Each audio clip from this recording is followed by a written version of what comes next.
Okay, ಮೊದಲೇ ಸಿನಿಮಾಗಳು ನೀವೇನು ಮಾಡಿದ್ದೀರಾ ಅದೆಲ್ಲ ಕೂಡ ಕಡಲ ತೀರದ ಸಿನಿಮಾ ಮಾಡ್ತಾ ಬಂದ್ರಿ. ಸೊ ಈ ಒಂದು ಸಿನಿಮಾ ಪರ್ಟಿಕ್ಯುಲರ್ ಆಗಿ ಹೋರಾಟ ಮತ್ತು ಮೀನುಗಾರರ ಒಂದು ಜೀವನ, ಸಂಸ್ಕೃತಿ, ಸೊಗಡನ್ನು ಬಿಂಬಿಸುವಂತಹ ಕಥೆಯನ್ನು ಮಾಡಿದ್ದೀರಾ. ಸೊ ಆ ಒಂದು ಕತೆ ಹೇಗೆ ಉಟ್ಕೊಳ್ತು, ಸೊ ಅದು ಹೇಗಾಯಿತು ಸರ್ ಪ್ರೋಸೆಸ್? ಸಿನಿಮಾ ಹುಟ್ಟಿದ್ದೇ ಅಲ್ಲಿನ ಜನರನ್ನು ನೋಡಿ.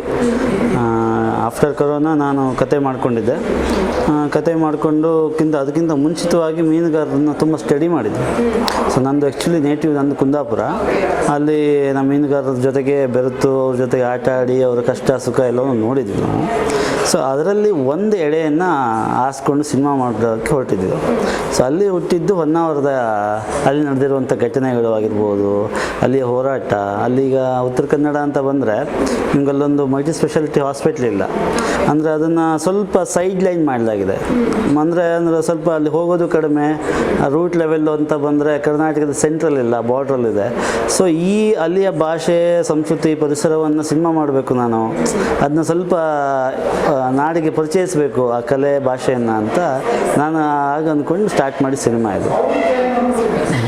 ಸರ್, ಪ್ರಶಾಂತ್ ಸಿದ್ದಿ ಸರ್ ಆ್ಯಕ್ಟಿಂಗ್ ನಾವು ನೋಡಿದ್ದೀವಿ. ಸೊ ಈ ಒಂದು ಪರ್ಟಿಕ್ಯುಲರ್ ಸಿನಿಮಾದಲ್ಲಿ ಅವರ ಪಾತ್ರ ಕೂಡ ಮಾಡಿದ್ದಾರೆ ಅಂತ ಕೇಳ್ಪಟ್ಟು, ಅವರ ಪಾತ್ರದ ಬಗ್ಗೆ ಪ್ರಶಾಂತ್ ಸಿದ್ದಿಯವರು ಜೊತೆಗೆ ಎಲ್ಲರೂ ಒಳ್ಳೊಳ್ಳೆ ಪಾತ್ರಗಳನ್ನ ಮಾಡಿದ್ದಾರೆ. ಪರ್ಟಿಕ್ಯುಲರ್ ಪ್ರಶಾಂತ್ ಸಿದ್ದಿಯವರನ್ನ ಪಾತ್ರಕ್ಕೆ ಆಯ್ಕೆ ಮಾಡ್ಕೊಂಡಿದ್ದೆ ಅವರು ಉತ್ತರ ಕನ್ನಡದವರು ಅನ್ನೋ ಒಂದು ವಿಚಾರಕ್ಕಾಗಿ. ಅಂದರೆ ಆ ಪಾತ್ರಕ್ಕೆ ನಾವು ಸಾಕಷ್ಟು ಉತ್ತರ ಕನ್ನಡದ ಕಲಾವಿದರನ್ನು ಇದರಲ್ಲಿ ಸೆಲೆಕ್ಟ್ ಮಾಡ್ಕೊಂಡಿದ್ವಿ.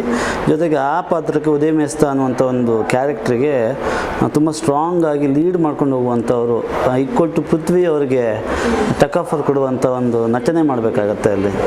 ಸೊ ಅದನ್ನು ಯಾರು ಮಾಡ್ಬೋದು ನಮ್ಮಲ್ಲಿ ಅಂತ, ಅಂದರೆ ಪಾತ್ರಕ್ಕೂ ಸೂಟಾಗಿ ಯಾರು ಮಾಡ್ಬೋದು ಅಂತ ಭಾಳ ತಡ್ಕಾಡಿದ್ವಿ. ಆ ಕೊನೆಗೆ ಸಿಗದೇನೆ ಮ್ಯೂಸಿಕ್ ಡೈರೆಕ್ಟ್ರೆ ನೀವು ಮಾಡಿ ಇದನ್ನು ಈ ಥರ ಮಾಡಿ ಅಂತ ಹೇಳಿ ನಾನು ಇದು ಮಾಡಿದೆ. ಅದಕ್ಕೆ ತಕ್ಕಂಗೆ ಅವರು ಅದಕ್ಕೆ ಜೀವ ಕೊಟ್ಟಿದ್ದಾರೆ. ಓಕೆ ಸರ್, ಪ್ರಶಾಂತ್ ಸಿದ್ದಿ ಸರ್ ಮೊದಲನೇದಾಗಿ ಮ್ಯೂಸಿಕ್ಗೆ ಈ ಒಂದು ಚಿತ್ರದ ಮುಖಾಂತರ ಪಾದಾರ್ಪಣೆ ಮಾಡ್ತಾ ಇದ್ದಾರೆ ಮ್ಯೂಸಿಕ್ ಡೈರೆಕ್ಟರ್ ಆಗಿ. ಸೊ ಅವ್ರ ಕೈಯಲ್ಲಿ ಆ ಒಂದು ಕೆಲಸವನ್ನು ಮಾಡಿಸೋದು ಎಷ್ಟು ಚಾಲೆಂಜಿಂಗ್ ಅನಿಸ್ತು ಸರ್ ನಿಮಗೆ? ಸ್ವಲ್ಪ ಚಾಲೆಂಜ್ ಅನ್ನಿಸ್ತು. ಯಾಕೆಂದರೆ ನಾನು ಹಿಂದೆ ಮಾಡ್ಕೊಂಡು ಬಂದಿರುವಂಥ ನನ್ನ ಸಿನಿಮಾ ಆಗಿರ್ಬೋದು ಅಥವಾ ನಾನು ಅಸಿಸ್ಟೆಂಟಾಗಿ ಅಸೋಸಿಯೇಟಾಗಿ ಮಾಡಿರೋ ಸಿನಿಮಾಗಳೆಲ್ಲ ನಾನು ನುರಿತಂತಹ ಒಬ್ಬ ಮ್ಯೂಸಿಕ್ ಡೈರೆಕ್ಟರ್ ಜೊತೆ ಕೆಲಸ ಮಾಡಿಕೊಂಡು ಪ್ರತಿಯೊಂದು ಗೊತ್ತಿರುತ್ತೆ ಅವರಿಗೆ. ಸೊ ಅವ್ರ ಜೊತೆ ಮಾಡ್ಕೊಂಡು ಬಂದಿರುವಂಥದ್ದು. ಸೊ ನನಗೆ ಇವರಿಗೆ ಟೆಕ್ನಿಕಲಿ ಗೊತ್ತಿಲ್ಲ, ಮ್ಯೂಸಿಕಲಿ ಸ್ಟ್ರಾಂಗ್ ಇದ್ದಾರೆ. ಒಂದು ಟ್ಯೂನ್ ಆಗಿರ್ಬೋದು, ಹಾಡೋದಾಗಿರ್ಬೋದು ಎಲ್ಲವೂ ಇದೆ. ಒಂದು ದೇಸಿ ಸಿದ್ಧಿ ಜನಾಂಗದ ಕಲೆಯನ್ನು ಇಂಡಸ್ಟ್ರಿಗೆ ಹೇಗೆ ಪರಿಚಯ ಮಾಡೋದು ಅನ್ನೋದು ನನ್ನ ಚಾಲೆಂಜ್ ಆಗೋಯ್ತು ಫಸ್ಟು. ಆಮೇಲೆ ಅವರಿಗೆ ಟೆಕ್ನಿಕಲಿ ಹೇಗೆ ಹೇಳ್ಕೊಡೋದು ನನಗೆ ಗೊತ್ತಿಲ್ಲ, ನನಗೇನು ಅಷ್ಟೊಂದು ನಾಲೆಡ್ಜ್ ಇಲ್ಲ. ಬೇಸಿಕ್ ನನಗೆ ಡೈರೆಕ್ಷನ್ ಡಿಪಾರ್ಟ್ಮೆಂಟಿಗೆ ಏನು ಬೇಕೋ ಅದಷ್ಟು ಮಾತ್ರ ಇತ್ತು. ಸೊ ಜೊತೆಗೆ ಅವ್ರನ್ನ ಅಸಿಸ್ಟೆಂಟ್ಸ್ಗಳನ್ನು ಕೆಲವೊಂದು ಅವರು ಅಸಿಸ್ಟೆಂಟ್ಸ್ಗಳನ್ನು ತೊಗೊಂಡ್ರು. ಜೊತೆಗೆ ಮಾಡ್ತಾ ಅಂದರೆ ಫಸ್ಟ್ ಟ್ಯೂನಿಂಗು, ಆಫ್ಟರ್ ಟ್ಯೂನಿಂಗ್ ಆದಮೇಲೆ ಕೆಲವೊಂದು ಲಿರಿಕ್ಸ್ಗಳು ಅವರಿಂದನೇ ಬರ್ತಾಯಿತ್ತು, ಕೆಲವೊಂದು ನಾನು ಬರಿತಾ ಇದ್ದೆ. ಹೀಗೆ ಆ ಪ್ರೋಸೆಸ್ಸಲ್ಲಿ ಆಗ್ತಾ ಬಂತು. ಸರಿ, ಸಿನಿಮಾದ ಹಾಡು ಈಗಾಗಲೇ ಬಹಳನೇ ಟ್ರೆಂಡ್ ಆಗಿದೆ. ಸೊ ಎಕ್ಸ್ಪೆಕ್ಟ್ ಮಾಡಿದ್ರೆ ಸರ್ ಇಷ್ಟರ ಮಟ್ಟಿಗೆ ಜನ ಇಷ್ಟಪಡ್ತಾರೆ ಅಂತ ಹೇಳಿ? ಇಲ್ಲ, ಇಷ್ಟೊಂದು ಹಿಂಗಾಗತ್ತೆ ಅಂತ ಗೊತ್ತಿಲ್ಲ ನಮಗೆ. ನಾವೊಂದು ಬೇಸಿಕ್ ಲೆವೆಲ್ ನಮ್ಮ ಸಿನಿಮಾದ ಗೇಜಿಗೆ ತಕ್ಕ ಹಾಗೆ ಒಂದು ಲೆವೆಲ್ ರೀಚ್ ಆಗುತ್ತೆ ಅಂತ ಅಂದ್ಕೊಂಡಿದ್ವಿ. ಲಕ್ಕಿಲಿ ಜನ ತೊಗೊಂಡಿದ್ದಾರೆ, ಇನ್ನು ಮುಂದೆ ನೋಡಬೇಕು, ಇನ್ನು ಹಿಟ್ ಆಗಬೇಕದು. ಪ್ರೆಸೆಂಟಲ್ಲಿ ನಮ್ಮ ಸಾಂಗ್ ಇಷ್ಟ ಆಗಿದೆ ಅಂತ ಅಂದ್ಕೊಂಡಾಗ ಹೇಗಾಗುತ್ತೆ ಸರ್? ಎಕ್ಸೈಟ್ಮೆಂಟ್ ಆಗುವಂಥದ್ದು ಏನಾಗಲಿಲ್ಲ. ಸಿನಿಮಾದ ಟೀಸರ್ ಆಗಿರಲಿ ಅಥವಾ ಸಾಂಗ್ ಆಗಿರಲಿ ತಲುಪಿದೆ ಜನಕ್ಕೆ. ಇನ್ನೂ ತಲುಪಿದರೆ ಅದು ಫೇಮಸ್, ಅಂದರೆ ಎಕ್ಸೈಟ್ಮೆಂಟ್ ಆಗುವಷ್ಟು ಮಟ್ಟಕ್ಕೆ ಹೋಗುತ್ತೆ. ಓಕೆ ಸರ್, ಸಿನಿಮಾದ ಮೇಕಿಂಗ್ ಒಟ್ಟಾರೆ ಹೇಳೋದಾದರೆ ಹೇಗಾಯಿತು ಸರ್? ಸಿನಿಮಾದ ಮೇಕಿಂಗೇ ಒಂದು ಕತೆ ಅದು. ಅದನ್ನ ಹೇಳ್ತಾ ಕೂತ್ರೆ ಭಾಳ ಇದಾಗ್ಬಿಡುತ್ತೆ. ಅಷ್ಟು ಈಸಿಯಾಗಿಲ್ಲ ಅದು. ಅದರ ಘಟನೆಗಳನ್ನು ಹೇಳ್ತಾ ಹೋದರೆ ತುಂಬ ಘಟನೆಗಳಿದೆ. ಯಾಕೆಂತಂದರೆ ನಾನು ಸುಮಾರು ಕಡೆ ಹೇಳ್ಕೊಂಡು ಬಂದಿದ್ದೀನಿ ಅದನ್ನು. ಅಲ್ಲಿ ತುಂಬ ಚಾಲೆಂಜಿಂಗ್ ಪರ್ಸ್ನಾಲಿಟಿಗಳು ನಿಮಗೆ. ನಾ ಯೂಶ್ವಲಿ ಬೆಂಗಳೂರಲ್ಲಿ, ಮಂಡ್ಯದಲ್ಲಿ ಈ ಥರ ಸಿನಿಮಾಗಳು ಶೂಟ್ ಮಾಡುವಾಗ ಹಂಗೋ ಹಿಂಗೋ ನಡೆದೋಗುತ್ತೆ. ಅಲ್ಲಿ ಭಾಳ ಸೂಕ್ಷ್ಮವಾದಂಥ ಜಾಗ. ಆಮೇಲೆ ಕೆಲವೊಂದು ಪರ್ಟಿಕ್ಯುಲರ್ ನಮ್ಗೆ ಯಾವ್ದು ಸೂಕ್ಷ್ಮ ಅಲ್ಲ ಅನ್ನೋದೇ ನಮ್ಗೆ ಗೊತ್ತಾಗ್ತಿರ್ಲಿಲ್ಲ. ಸೊ ಅಲ್ಲಿ ಹೋಗಿ ಇಳಿದ ಮೇಲೆ ಗೊತ್ತಾಗತ್ತೆ, ಇಲ್ಲೇನೋ ಈ ಥರ ಸಮಸ್ಯೆ ಇದೆ ಅಂತ. ಸೊ ಅಲ್ಲಿ ಮೇಜರಾಗಿ ಇದ್ದಿದ್ದು ಪರೇಶ್ ಮೇಸ್ತಾ ಅವರ ಕೊಲೆ, ಮರ್ಡರ್ ಇದಾಗಿತ್ತು. ಅಲ್ಲಿನ ಸಮಸ್ಯೆ ಅದು. ನಮಗದು ಗೊತ್ತಿಲ್ಲ. ಕೆಲವೊಂದು ಸೂಕ್ಷ್ಮವಾದಂಥ ಪ್ರದೇಶಗಳಿದ್ವು ಅಲ್ಲಿ. ಆ ಕೇಸಿಗೆ ಸಂಬಂಧಪಟ್ಟಂಗೆ. ಅದು ಇವಾಗಲೂ ಕೂಡ ಇದೆ. ನಮ್ಗೆ ಗೊತ್ತಿಲ್ಲದೆ ನಾವು ಹೋಗಲ್ಲಿ ಕ್ಯಾಮ್ರಾ ಇಟ್ಟಾಗ ಅಲ್ಲಿ ಏನೋ ಇಶ್ಯೂ ಆಗೋದು, ಈ ಥರ ಎಲ್ಲ ಆಗೋದು. ಬಟ್ ಜನ ನಮ್ಮ ಪರವಾಗಿದ್ದರು. ನಾನು ಕಥೆಯಲ್ಲಿ ಏನು ಹೇಳಕೊಟ್ಟಿದ್ನೋ ಅದೇ ಘಟನೆ ಅಲ್ಲ ಒಂದೆರಡು ಸರಿ ಆಗಿದೆ.